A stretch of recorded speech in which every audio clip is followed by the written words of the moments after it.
जय हो श्री सत्यनारायण बाबा जी की। तो hello friends, welcome back to Sunita kitchen.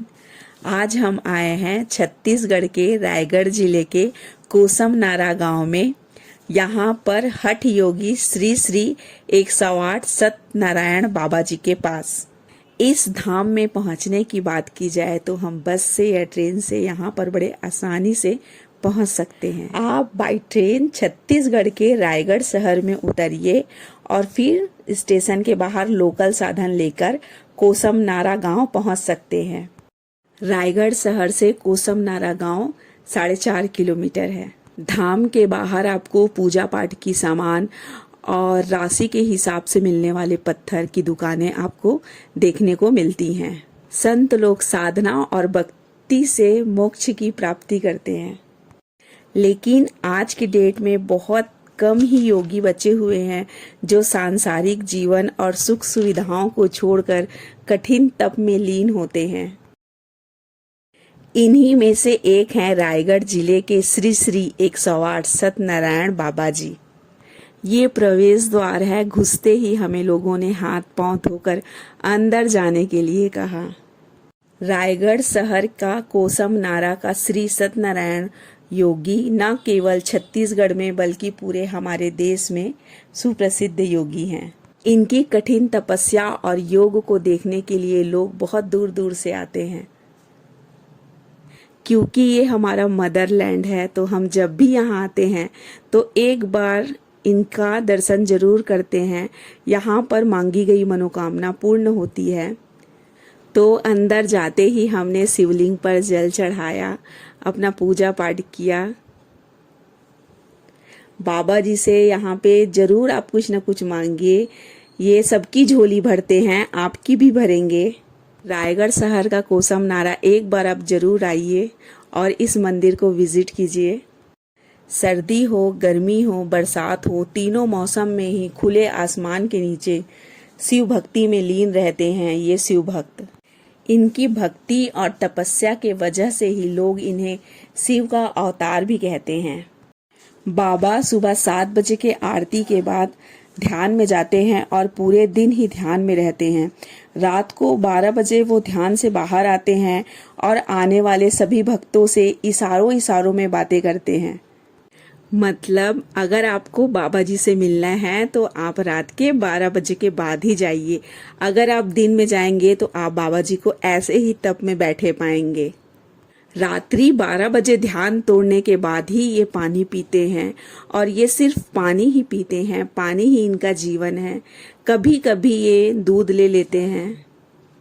यहाँ के भक्त बताते हैं कि इनकी ख्याति को सुनकर असम के 108 योगी कलाहरी बाबा जी भी कोसम नारा पहुंचे और बाबा जी की तपस्या से प्रभावित होकर अप्रैल 2003 में 108 सत चंडी महायज्ञ का आयोजन किया यहीं पर, और बाबा श्री सत्यनारायण को 108 श्री श्री की उपाधि इन्होंने प्रदान की।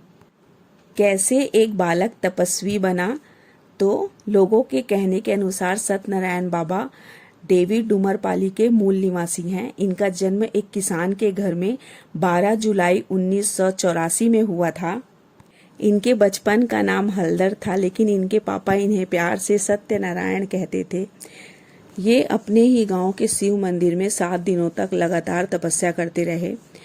16 फरवरी 1988 को हलद गांव से 18 किलोमीटर की दूरी पर कोसम नारा गांव में ये तपस्या करने एक दिन बैठ गए और इसी दिन इन्होंने एक पत्थर को शिवलिंग मानकर अपने जीवा अर्पित कर दिया और शिव भक्ति में लीन हो गए। और तब से लेकर आज तक वो यहीं पर बैठकर तपस्या करते हुए नजर आ रहे हैं और यहीं से बाबा सत्यनारायण बनने की कहानी शुरू होती है।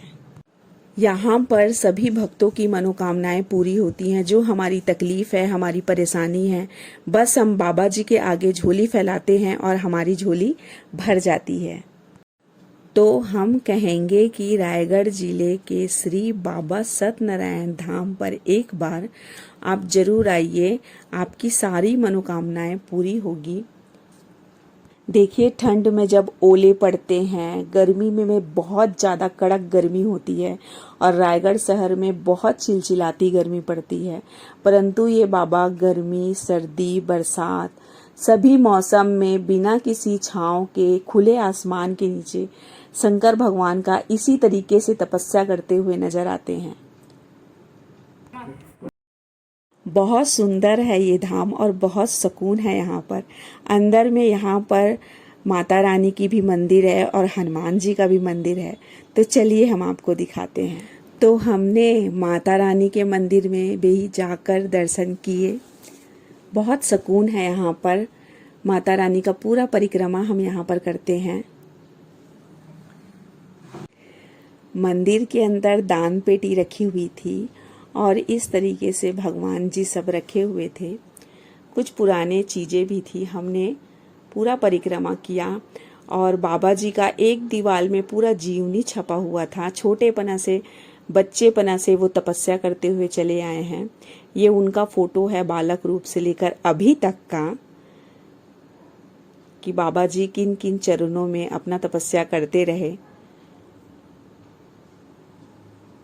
तो फ्रेंड्स, इन पोस्टरों में बाबा जी सत्यनारायण धाम से संबंधित जानकारियां दी गई हैं। उनका जन्म डेट लिखा हुआ है और वो कब अपना जीवा अर्पित कर शंकर भगवान की तपस्या में लीन हो गए, ये बताया गया है। तो आज की वीडियो अगर आप लोगों को अच्छी लग रही है तो प्लीज़ मेरी वीडियो को लाइक कीजिए, मेरे चैनल को सब्सक्राइब कीजिए। फिर से मिलेंगे एक नई वीडियो के साथ। तब तक के लिए bye bye. Thanks for watching.